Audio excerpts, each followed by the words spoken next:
Hello, everyone. Welcome back to the RationalInvestor.com's daily brief recap.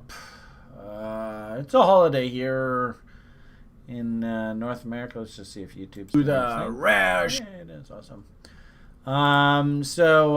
Stock markets, broader markets, they are closed. I guess European markets were open today. Turns out today's actually Celestial Event Day for me, so I'm watching how things pivot through that, and do we get energy releases on the other side of today? Be interesting to see. Probably not too much to talk to you guys about here today, so it should be pretty short, but just a couple comments about maybe a couple crypto names. Broader market, as I sort of said in Broiler Chicken show yesterday, we're actually getting a little bit of a fast sell signal here out of the S&Ps with the breadth up around 60. So looking a little dangerous. And this is all, I think, being driven by the bond market and the potential for a rising interest rate environment now, which is something actually we haven't seen in a while off the long end of the curve. So, we're supposed to be seeing that sort of transition. The problem here is this is a very long-term cycle, this is like a 35-year cycle. So it's not going to turn on a dime. But my general feeling here is that we're near some sort of pivot on the US dollar index. Pivot on international currencies. I think they've gone way too far, way too fast. But even more secular, like longer term trends. I'm actually now a US dollar bull for like the next 15 years. Interesting how we got a little bit of a top coming in there on risk assets heading into this inauguration event out of Washington. Something like more than I think it's about 30 or 40,000 US troops in the country's capital heading into this inauguration event. So people are pretty stressed out. Maybe a little bit of risk takers taking some money off the table. Crude oil backed off a little bit. I was wondering why this crude oil market is rallying as hard as it was, but now actually I understand. There's a huge economic development project up in northern Canada to unlock a bunch of oil that's up there back 10, 20 years ago. It's called the tar sands. And it turns out that in northern Canada, there's more oil up there than there is in all of Saudi Arabia. But the cost to get it out of the ground is kind of expensive. And it's environmentally horribly unfriendly. So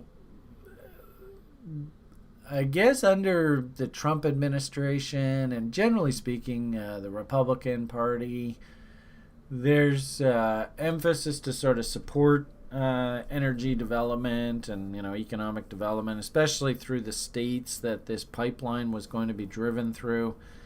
It's called the Keystone XL pipeline. It was going to bring a lot more of that Canadian oil into the U.S. market, and Mr. Biden, with one fell swoop, has decided to put the kibosh on that pipeline project. So I actually think that part of the reason why energy prices were rallying as much as they have been of late is that people were anticipating that event happening. And the interesting thing about that is the actual projects themselves, economic projects, were primarily in very red states, Wyoming, the Dakotas, stuff like that. So it's not like Mr. Biden loses any votes by killing that project. And in a weird sort of way, if he can kill that project, score environmental points, I hate oil, blah, blah, blah, he can actually gain the price inflation that the Fed is so desperately seeking, i.e., higher oil prices. That is inflationary. So I think it's like a double win for Mr. Biden, right? Higher oil prices mean, of course, all the frackers and all the people that are in the oil business in the United States, they're going to do better. Screw the Canadians. Who gives a fuck about the Canadians? They're not Americans. They don't vote, so screw them. And the oil price itself, less supply coming out of all those tar sands up there, means higher prices. So it's a win-win-win for everybody. The only people that really lose are the people that have vested interest in the particular states. And like I said, those states went very red, so Mr. Biden isn't really too worried about that fallout. As well, too, he's talked about environmental sort of constraints coming back in, which is probably going to increase costs for oil producers, which of course will increase the price of oil, so an energy product. So all in all, I guess I can kind of understand the rise in energy prices here. And interestingly enough, because crude oil has been in such a wide trading range, that even a 50% retracement of the old $150 a barrel means that crude could easily trade up in the 70s, 80s. And as I started telling the community today, it's not so much that I like oil. In fact, I don't like oil. I think it's yesterday's story. I think it's dirty. I think it's, environmentally unfriendly, blah, blah, blah, blah, blah. But they're just laughing at me, right? Everybody on TRI. Well, that's nice. I bought this oil stock and I made tons of money. So, yeah, guess I'm going to go enjoy my steak dinner on you, Brian. So, the kids are trading the oil stocks. Kevin here, he banged out a big win in one of his oil names here recently. So, congratulations, oil bulls. Way to go. Bonds, the whole interest rate debate here. I don't know whether they're really ready to collapse. I mean, one of the sort of hallmarks of a rising and screaming higher interest rate market is a strong economy. And we don't have that. I get the impression that the oil is actually repricing itself because it's looking at energy and going, gee whiz, that's a hell of a lot of energy, or that's a hell of a lot we have to pay for oil. That's inflationary. And as well, too, we've got, $1.9 trillion stimulus, whatever the hell that means. They're all just funny numbers now anyway. Going to be tons of unfunded government liabilities and stuff going forward. How we're going to pay for them, who knows? Issue more bonds. Supply. Maybe the bond market holds in here. Who knows? I can't, we're not in an environment where interest rates are going to go double digit. It's just really a question of what's the sort of trend. And I get the feeling now, right? I think I had sort of said this a week or so ago that the stock market at some point is going to look over and go, holy Jesus, these interest rates are going up. Maybe we should calm down here a bit. Money comes out of the stocks. We were looking at things like Apple. Apple right now does not look technically very bullish at all right now. So money coming out of the stock market wants to find some place to park itself that's guaranteed principal. They just go and buy bonds. So I wouldn't be surprised if you see a pullback in the stock market down to 38.2s. We actually see a counter-trend rally in the bonds. And interesting enough, we might even see a nice counter-trend rally in the gold as well. Oh, wait, Friday's price action was interesting because they did into the close. They rallied the gold market back. And I actually even saw my little silver name stuff was actually up on the day. So that was a bit surprising, but I get the feeling we're at some sort of low in the risk-off assets, and we're at some sort of relative high in the risk-on assets. Potential inside bar here on our Russell 2000 versus the Dow. If that does fire, that would be sort of more of this kind of talk, risk-off. But, it might be a head fake, and then we keep charging higher. Tough to say. There's nothing really actionable out of that. All I would say is, let's just put this into context. I mean, look how far this market has rallied since October. Buy when it snows. Sell when it's still snowing? Not really. That's not how the cliche goes. But usually, our adage is, when I was a commodities broker, you buy your unleaded the middle of February. You sell it the middle of May. You made money 9 out of the past 10 years. So I get the feeling that there is some sort of pullback here in risk. Look at that crude oil market. If we got that pullback in through the middle of February, like we said, that's usually where you're supposed to buy it. And then we pivot. Remember last year, the bottom came in the middle of March. Well, March, February, somewhere in there. My feeling is that there is some sort of pullback. I get the feeling, with Biden and the whole election thing, I mean, everybody's on edge into this damn transition. It feels to me, especially like stock market and stuff, buy the rumor, then the event happens, sell the news. That's what I feel, but who knows? It's just Brian's opinion. And of course, what Brian thinks of people's opinions. Don't trade anybody's opinion. It's completely worthless. Only trade your setups.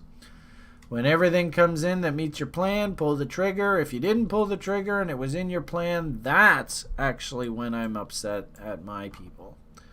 So, point here is, if anything, I got a nice little double top sell signal on the S&Ps. So I could pull the trigger on a short there. There's a little bit of an outside downside reversal bar there on the crude, so I suppose I could pull the trigger on any sort of failure confirmation of that bar tomorrow.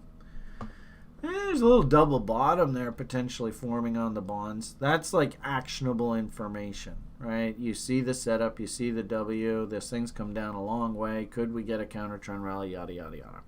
So,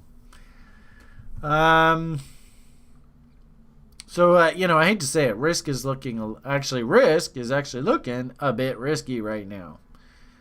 And that's probably, this kind of image, right? The risk off assets. Interesting how the yen is held in here like an all-star. But things like the bonds, that's a typical sort of safe conservative investment. People have just been dumping them like crazy. The gold actually has hung in relatively well. I mean, it didn't get its ass kicked like the bonds. Crude, stocks, Bitcoin, all just fucking straight up here. And, you can see the M's are starting to form here.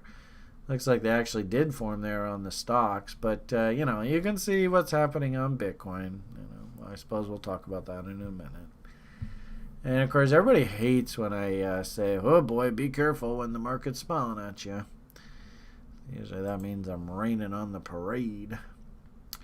So, as it stands, sort of lower time frame, looking at the corn, we've been sort of talking you through this chart for the past little while.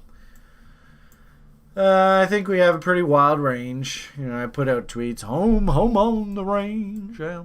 Usually you get a big run up in price, and then usually following that, you got to get some sort of triangle consolidation. On Ethereum, it looks like that. Usually these triangles resolve about 2/3 the apex, so I'll be watching for some sort of craziness in about 12 hours. Things could get a little wild here. And interesting, you can see that triangle on the corn. Pretty textbook range failures up top. Kind of just going sideways now. We do have this EVU event that just happened, so there should be a big energy release coming out of the pike here. And really, I'd probably say just watch. In fact, on the corn, it's pretty simple. We get a nice clothesline above really that level right there. What's that? 37,690. Big close up here. They'll probably be taking long shots and risking against these lows. And then conversely, exact sort of opposite here, right? You get a nice close below, what's that, about $34,000, right? That'll paint a big M. And, oh boy, look out. So be forewarned. The triangle is coming close to resolution. And when it resolves, that's usually when these things pop. So you can see 2/3 the apex. We're getting closer. And unfortunately, like the daily charts, higher time frame charts, this is so nosebleedy. So it's sort of like, what's the statistical odds if you went and bought Ethereum here at 1,200? Are you going to double your money and move up to 2,500? I mean, maybe. But the statistical odds, in my opinion, are actually for this to break to the downside. So we'll see what happens. Yeah. For whatever it's worth, I don't have a trade set up here. There's just nothing. This is no man's land. It could go either way. Like I said, my hunch is, and statistically, I think we break, but so fucking what? I mean, this thing might just churn. It's just keep churning. You can kind of see the participation is waning. Where the hell are the bulls? Momentum is kind of waning. Momentum actually, price momentum is overbought. Remember, I spent some time walking everybody in the public through a classic momentum coil in MACD, how it looks like the blast off, and then usually the collapse on the other side. And interestingly enough, in the cash markets, they're continuing to make lower lows here now. So again, statistically speaking, looking at an image like that, to expect another big new bull run, that's kind of asking much. But anyway, I'd love to get a pullback down into sort of $300, $400, $500, $600 on Ethereum here, as just an absolute gift of a buy. But I can't buy it here. It's just too damn expensive. Yeah, so, that is the market state as far as I'm concerned. We're having some fun going on the site, just perusing through some of the Schult coins, I guess we'll call them, trying to form some interesting bases here. Especially off of like Chico's names. I think he's good, does have decent fundamental research, so I did notice that some of his DeFi names that he liked are perking up nicely. That Energy Webs, he still likes that. So it's like super, super cheap now. Maybe go and pick up a little bit of that. Consider it like sort of almost like a gift from the market. Where the hell did I put that one? It's on here somewhere. Nope. Anyway, well, maybe I'll show you tomorrow or the next day. There's a bunch of bottoms. Like, look at this Ambrosia. Sex. RLC. In fact, actually, I was looking at this XTC. I think Chico likes this one too. I mean, they're just giving this shit away now. So, Brian and his crazy ass W's. Do you think Brian's going to be interested to come in on the long side here? Problem is, I mentioned like that, and all of a sudden the fucking price is going to take off here. So, don't go bidding these things up. I remember, I'm a cheap ass, so I work cheap ass bids. But I don't mind stepping in on a lot of these names down in here. They're looking pretty darn attractive. Hey, look at that little W on Ubic. I think we were actually kicking that around on the site the other day. You can see I've already bought some, so I don't really need any more. But I did like that XTC. That jumped out of me. I wanted to work a bid there. That OMG, that jumped out of me. I was throwing a bid in there. We were squawking about these damn dot W's coming in there the other day. Look how she's just churning her way higher. Look at that ant. I mean, that's a W if I've ever seen one. So the names are coming in. They are there. There are no guarantees in any of this stuff. Yeah, you all know that. So have some fun. I would strongly suggest you look at your name versus USD or Euro or whatever it is that you like to trade, and just validate your idea versus a fiat currency. Make sure it's got W's working, that kind of stuff. Hey, I'm trying to find that other one that I was talking about. Oh, well, I can't. Yeah, good. I mean, hell, even Dash is holding in here remarkably well. So it just goes to show that... oh, look at NEM. That's a cute little W that's trying to come in. I mean, the W's are there. I mean, I don't know. Live by the sword, die by the sword. I might actually even get a double off. I missed my double level order there the other day. Tisk, Brian. So we'll see whether they want to ramp him up. But I'll be happy to sell my double at this level. Get a free position established. So I suppose that's a good thing. Look at this little Wi-Fi. I remember we barked about it last week. Or now it's going to do a continuation pattern. Look at this little chain link. Look at those W's. I mean, if anything, hopefully what you're seeing is, gee whiz, this Beamish guy and his crazy ass W's. Maybe I ought to pay attention for W's. I mean, that's the whole point of watching these videos, right? Is hopefully I keep showing you over and over and over again. Maybe I should just buy W's. Or, maybe that should be part of your plan. Well, that's probably better. Okay, so bigger crypto is looking expensive. Can't really come in on the buy side there. Smaller crypto, some interesting names, like this LTO, that's versus US dollars. I think it's working higher. Can I buy it there? Not really. Names that I could step in, well, I'm working my stink bids. And I'll let you know if I get a fill. All right, I think I'm going to leave the rant at that today. PMA for the win. It was great to see we hooked up with that gentleman that we talked about on the Broiler Chicken Show, so we got him in the class going for level 1. Way to go, TRI. So proud of you for that.